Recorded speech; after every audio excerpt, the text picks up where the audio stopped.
Le projet de loi C8 marque peut-être la prochaine étape d'un Canada où contester ne sera plus seulement risqué, mais impossible. Derrière son apparence technique, cette loi transformerait profondément nos droits et libertés. Elle donnerait au gouvernement, via les compagnies de télécommunications, le pouvoir, écoutez bien ça, de couper l'accès à Internet ou à la téléphonie, d'imposer des ordres secrets, d'élargir la surveillance et surtout, elle conférerait au ministre un pouvoir inédit pour couper un service de télécommunication, imposer des directives secrètes et sanctionner lourdement des entreprises. Marc-Antoine a préparé une courte vidéo de Matt Strauss qui nous dévoile l'ampleur de ce projet de loi. On l'écoute à l'instant, puis on continue par justement nos commentaires avec Richard Descaries après ce qui suit. Quand j'ai lu ce projet de loi pour la première fois, ma mâchoire est littéralement tombée. Les articles 15.1 et 15.2 donnent au ministre un pouvoir incroyable, celui de bannir n'importe quel citoyen canadien d'Internet, de lui couper sa ligne téléphonique ou même son cellulaire. S'il existe des motifs raisonnables de croire qu'il est nécessaire de le faire pour protéger le système de télécommunications canadien contre toute menace, le ministre peut interdire à un fournisseur de services de télécommunications de fournir ses services à la personne désignée. Étant donné l'usage imprudent que font les libéraux de termes comme « désinformation », ce qui, pour eux, signifie toute information qui ne leur convient pas, ou « menace existentielle », il y a de quoi s'inquiéter. Par exemple, le député de Milton a déjà qualifié le chef de mon parti de « menace existentielle pour notre démocratie ». Il me semble donc que la ministre de l'Industrie pourrait considérer n'importe quel discours qui lui déplaît comme une menace, et ainsi bannir cette personne d'Internet. L'article 15.2, alinéa 5, lui permet même de rendre cette décision secrète. Imaginez ça, vous avez déplu au grand patron du Parti libéral et il décide de vous couper du réseau, de vous priver d'Internet et de téléphone. Et vous n'avez même pas le droit de le dire à qui que ce soit. On ne sait pas comment une telle mesure pourrait être appliquée, mais imaginez un instant, se retrouver enfermé dans un goulag numérique, sans téléphone, sans Internet, sans accès à votre banque en ligne, et si vous en parlez, vous risquez la prison réelle. L'article 15.4 précise que le ministre peut exiger de toute personne, à tout moment, tout renseignement susceptible de l'aider à prendre une décision en vertu des articles 15.1 ou 15.2. Autrement dit, la ministre pourrait se réveiller un matin, décider que vous, ou n'importe quel citoyen canadien, représentez peut-être une menace pour le système de télécommunications. Et sans mandat, sans procès, sans contrôle judiciaire automatique, elle pourrait forcer Rogers ou TELUS à lui remettre votre carnet d'adresse, votre historique de recherche ou votre historique de navigation. C'est déraisonnable et c'est choquant. Voilà le Parti libéral sous son nouveau premier ministre. Rencontrer le nouveau patron, identique à l'ancien. Les libéraux croient-ils vraiment que l'autoritarisme rampant, ici comme ailleurs dans le monde, est un problème? Et s'ils le croient, pourquoi avoir rédigé un projet de loi contenant de telles mesures autoritaires?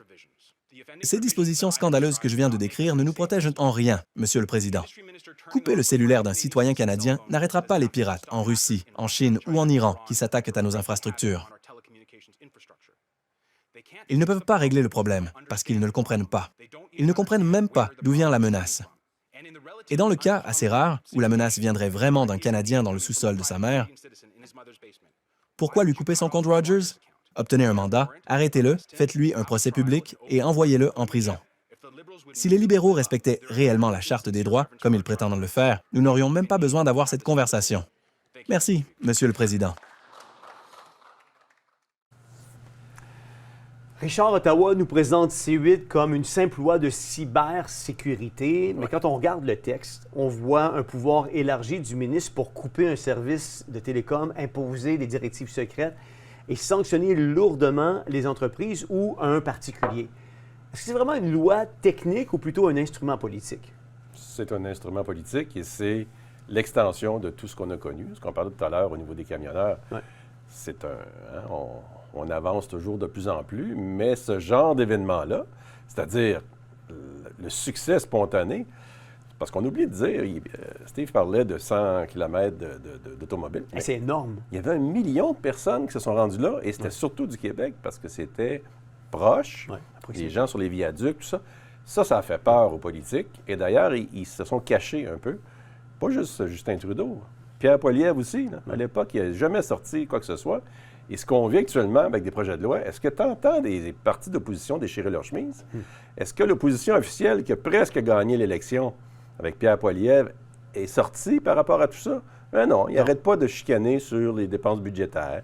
Puis vous avez la visite de visite Carney à Trump. Donc, Carney n'était pas un bon premier. Pierre Poilievre a oublié qu'il est aspirant premier ministre. Ouais.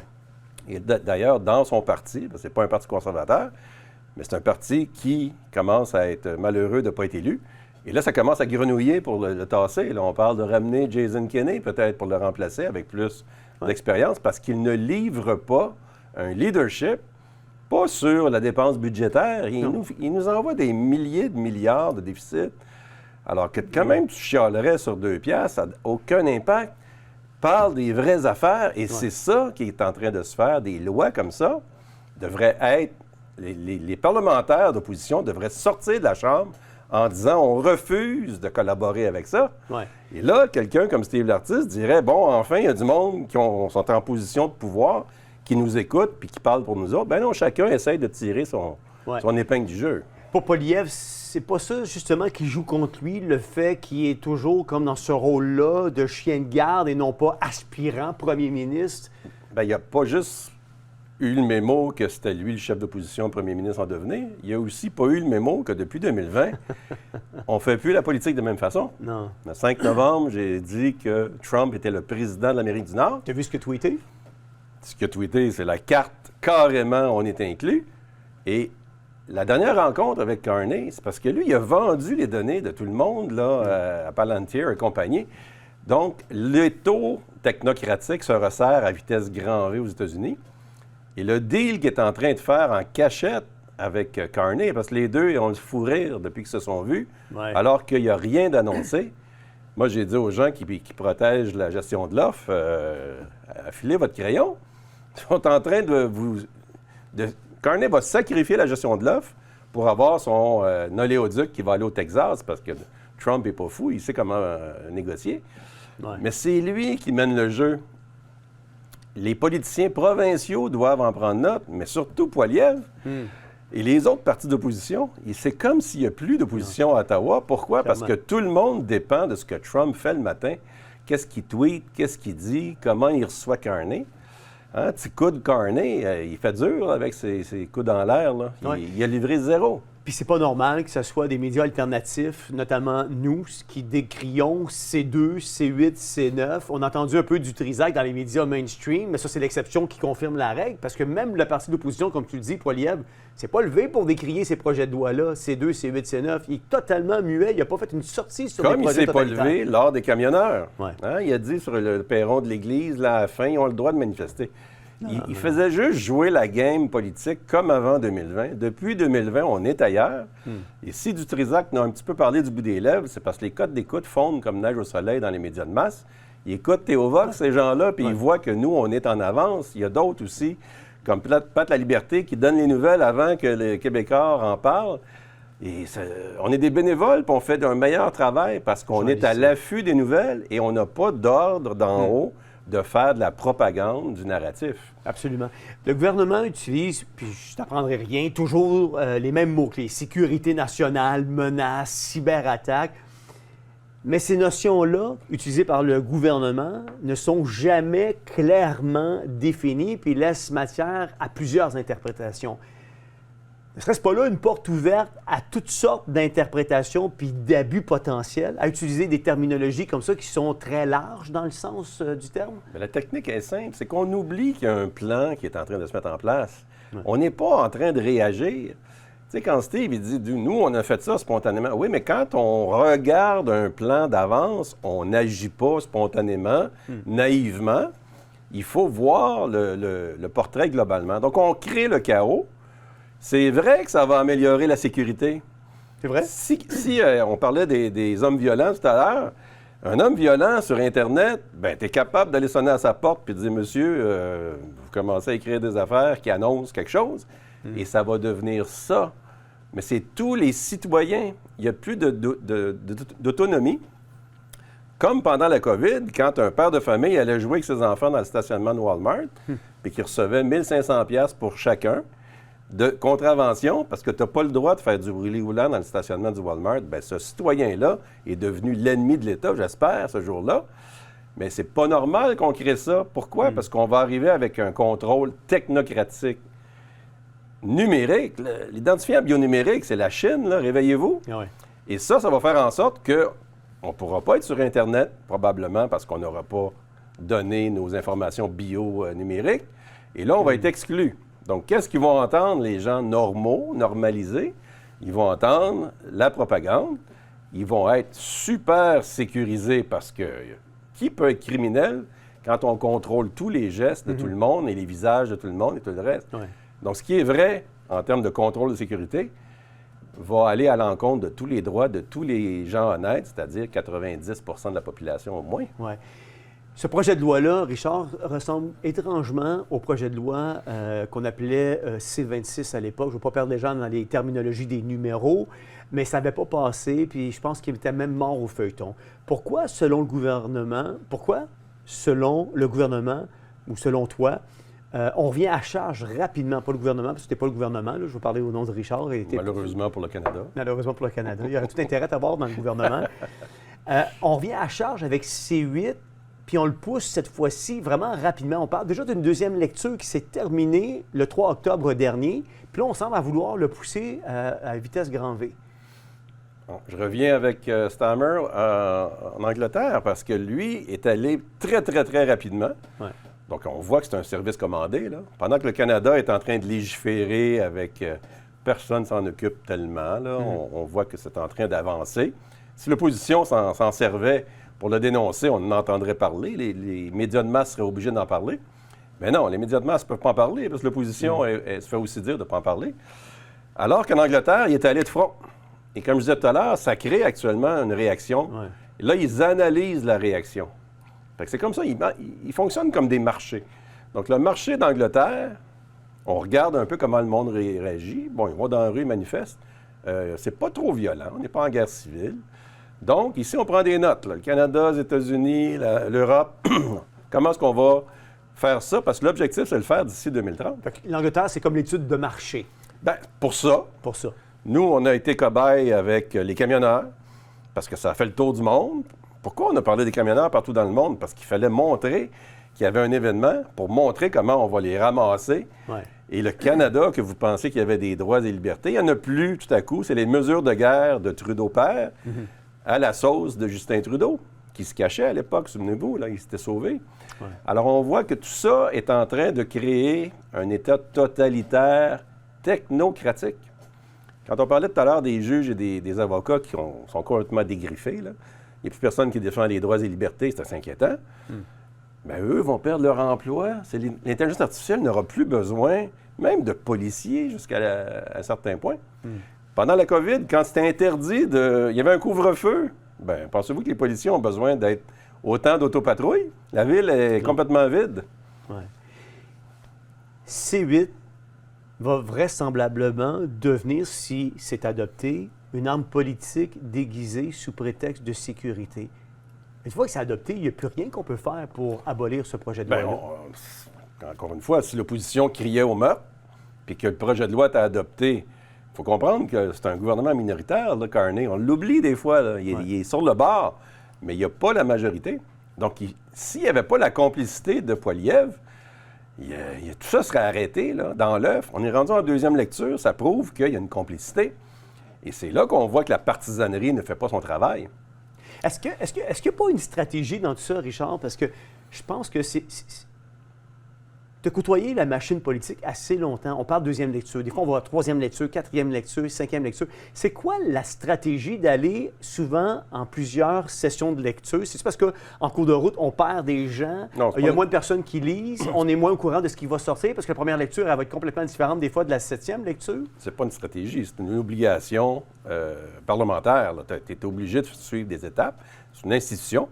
Et tu dis qu'on dépose un projet de loi. Par exemple, si le gouvernement est majoritaire, il n'y a pas de besoin de qui que ce soit qui soit d'accord avec son projet de loi.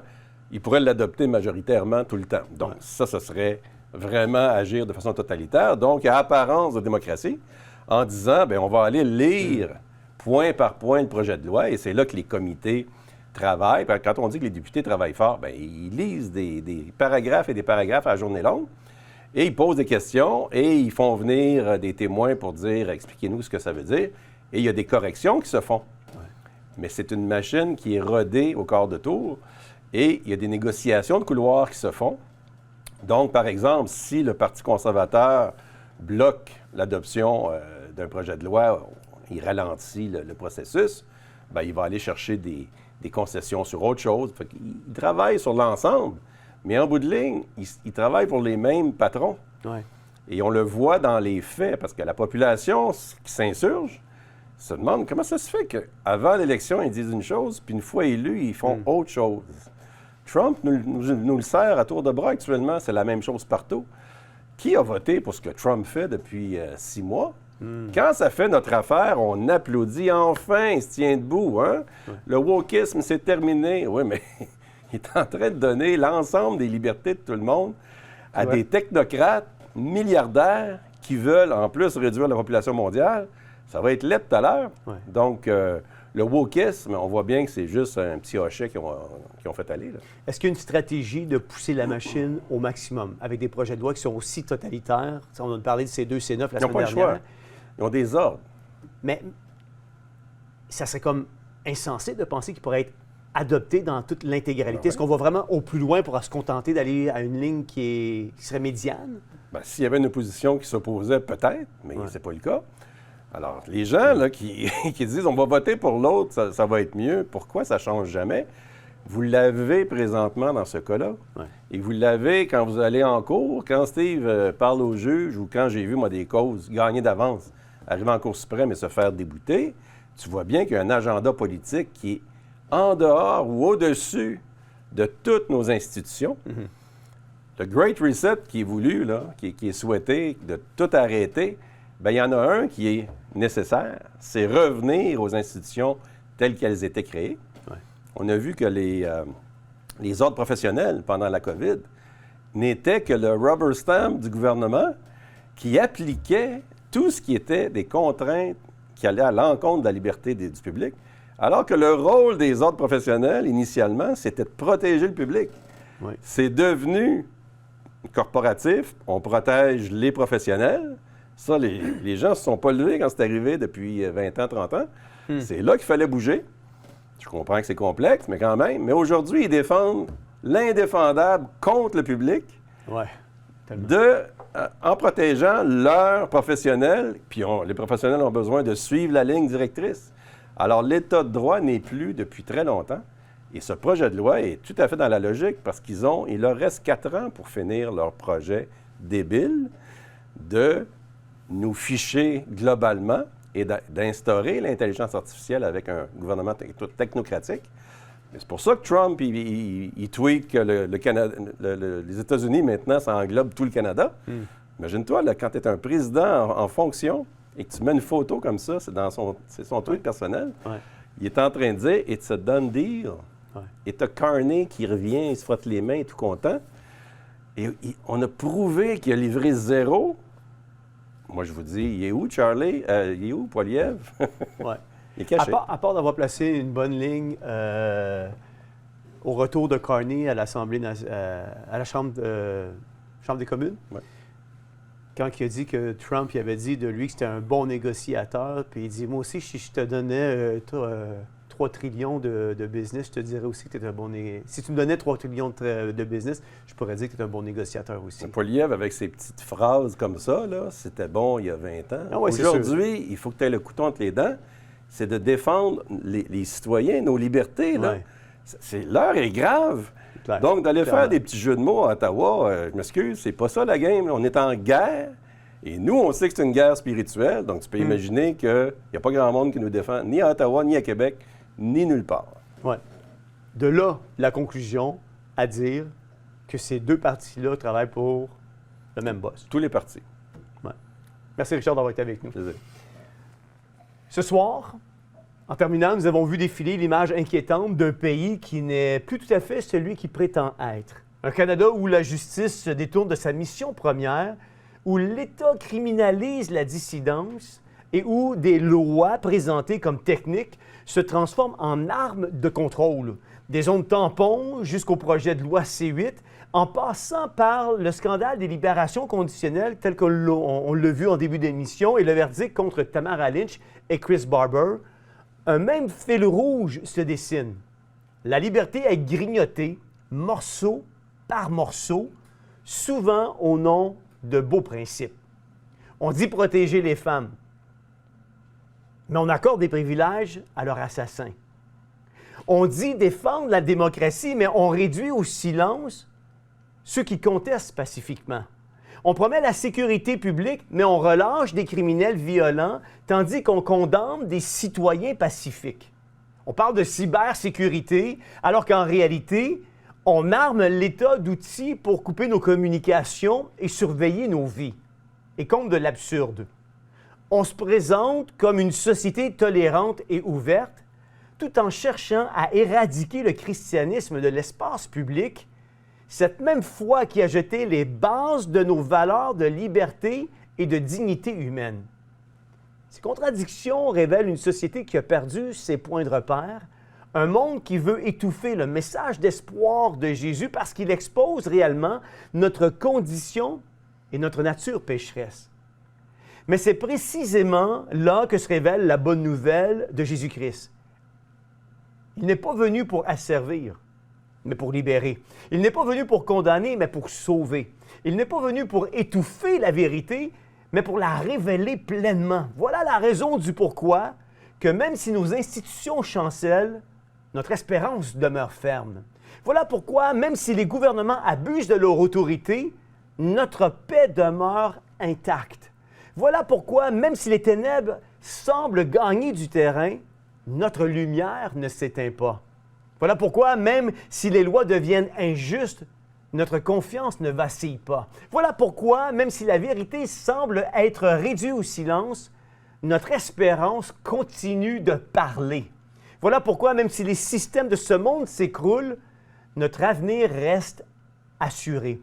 Voilà pourquoi, même si les politiques cherchent à contrôler nos vies, notre liberté en Christ ne peut être enchaînée. Pourquoi? Car notre avenir ne dépend ni d'un gouvernement, ni d'une loi, ni d'un système quelconque, mais de celui qui a vaincu le monde et son nom est Jésus. Romains 5,13 nous dira que le Dieu de l'espérance vous remplisse de toute joie et de toute paix dans la foi pour que vous abondiez en espérance par la puissance du Saint-Esprit.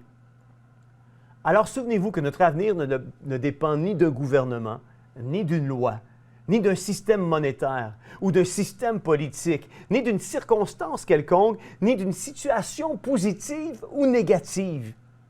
Bien au contraire, notre espérance repose entre les mains de celui qui a vaincu le monde et son nom est Jésus-Christ.